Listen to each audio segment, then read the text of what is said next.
ছোট্টবেলায় সাইকেলে চড়ে আমরা এখানে আসতাম। তখন কিন্তু সাইকেল নিয়ে আমি বহুত দূরে দূরে ঘুরতে যেতাম। আর এই মাঠের যে মানে অসাধারণ যে দৃশ্যটা আপনারা দেখতে পাচ্ছেন, তখন এই দৃশ্যগুলো ছিল আরো চমৎকার। হয়তোবা রাস্তাটা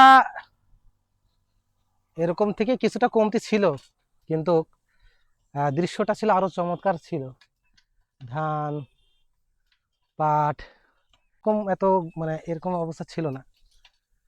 সামনের এই রাস্তাগুলো, পথিকগুলো আমরা যখন যেতাম ম্যাক্সিমাম চাষি মানুষরা তখন যেত। আর আমরা এখানকার সামনে কোন রাস্তা আছে না রাস্তা আছে, আমি একবার এই রাস্তাতে জীবননগর গেছিলাম ভিতর দিয়ে। তো এর ইতিহাসটা হচ্ছে, আমার ওই দিন খুব মন খারাপ ছিল। আর আমাদের তখন এলাকায় ওয়াজ মাহফিলের একটা আয়োজন চলছিল। তখন আমি চলে গেলাম সাইকেল চালাতে চালাতে এখান থেকে জীবননগর, মেহেরপুর, এরপর চলে গেলাম একই দিনে না, এক এক সময় এক আর কি কুষ্টিয়ার কাছাকাছি। এত দূরত্ব পর্যন্ত আমরা গিয়েছি। আর সে আর বহুত বছর পর আমার ছোট ভাইকে নিয়ে এখানে বের হয়েছি। ছোট ভাই খুব লজ্জা পাচ্ছে। এ হচ্ছে আমাদের ছোট্ট একটা জীবনের স্মৃতি বলা যায়। তাহলে আমার সাইকেলটা ডান দিকে শেল্টার দিই, দিয়ে ছবি টবি তুলি।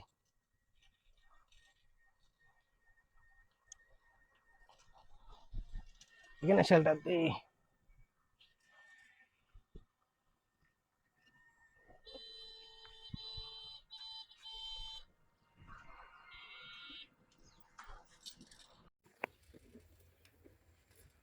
আকাশ এখন মেঘলা।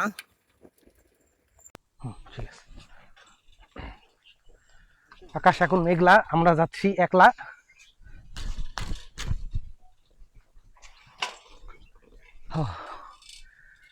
তো এই একলা আকাশে, জুনায়েদ ডান দিকে সাবধান।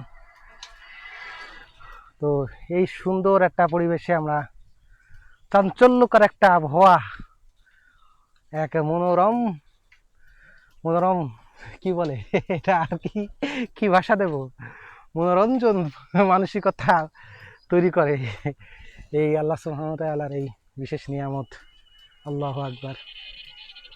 তো এখানে একটা দেখতে পাচ্ছেন যে আপনারা, ছোটখাটো একটা রেস্টুরেন্ট বা পার্ক টাইপের কিছু একটা, যাই হোক, তৈরি হইতেছে। তো আমরা এখানে একটু প্রবেশ করার চেষ্টা করব। জুনায়েদ দাঁড়াও। তো এটা নতুন তৈরি হচ্ছে। চাচা এখানে কি তৈরি হচ্ছে? পার্ক। এটা একটা ছোটখাটো পার্ক, ব্যবসায়িক একটা সিস্টেম চালু হবে।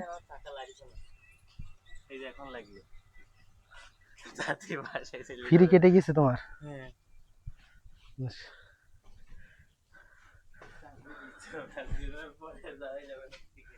সমস্যা নেই, আমার ধরে চলে যাবা। আর অবশ্য তাড়াতাড়ি গেলেও যেটা হওয়া সেটা হবে। ফ্রিজ যদি কেটে যায়, এই মাত্র হইলো এটা। না, এটা অনেক দিন আছে, কিন্তু আজকে একটু বেশি আছে।